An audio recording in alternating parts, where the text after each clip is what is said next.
ओम शांति मिठे बच्चे यह हूँ तुम ओम शांति 19/4/25 प्रात मुरली मिठे बच्चे यह हूँ तुम बहुत मूल्यवान जन्म यही जन्म तुम मान को मनुष्य देवता होगापी पवित्र होबार पुरुषार्थ करने को हेब। प्रश्न ईश्वरीय संतान बोलाउथिबा पिलामानकर मुख्य धारणा कौन होइथिबो? उत्तर से परस्पर मध्य बहुत खीरखंड रही रोथे अर्थात स्नेहपूर्ण संबंध रही केबे भी से संबंध में तिक्तता हो पार ना। जो मैंने देह अभिमानी अटंती से उल्टा सीधा कथबार्ता करती एवं लड़ाई झगड़ा करती तुम मान भितर से भाई अभ्यास रहा उचित नहीं। एठार तुम मान को दैवगुण धारण कर कर्मातीत अवस्था को प्राप्त करने को हेब।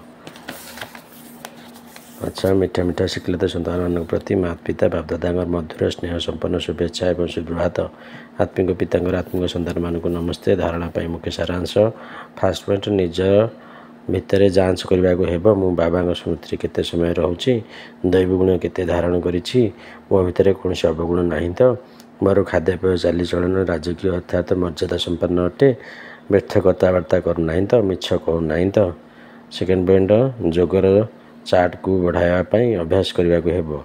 आम समस्ते भाई भाई अटू देह अभिमान ठार दूरे रहा हेब। निजर स्थिति को अचल करने को हेब से समय देवा हेब।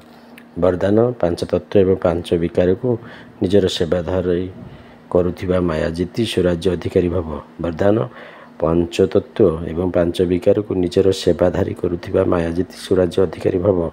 विस्तार जेपरी सत्य जुगे विश्वराज्य विश्वराम महाराजा एवं विश्व महाराणी राजकीय पोशाक को पछपटू दास दासी मैंने उठाई धरी था से भली संगम जुगे तुम पिलाने जितेबाला मायाजीति स्वराज्य अधिकारी हुई भिन्न भिन्न उपाधि रूपी पोशाक द्वारा सजबाज हो रही 5 तत्व एवं 5 विकार तुम ड्रेस को पछपटू उठाई धरवे अर्थात अधीन हो चलिए से दृढ़ संकल्प रूपी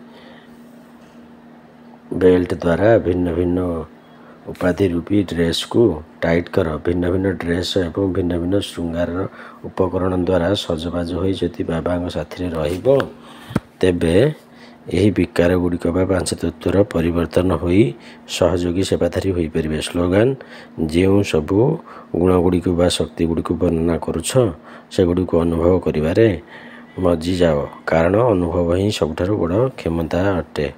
ओम शांति।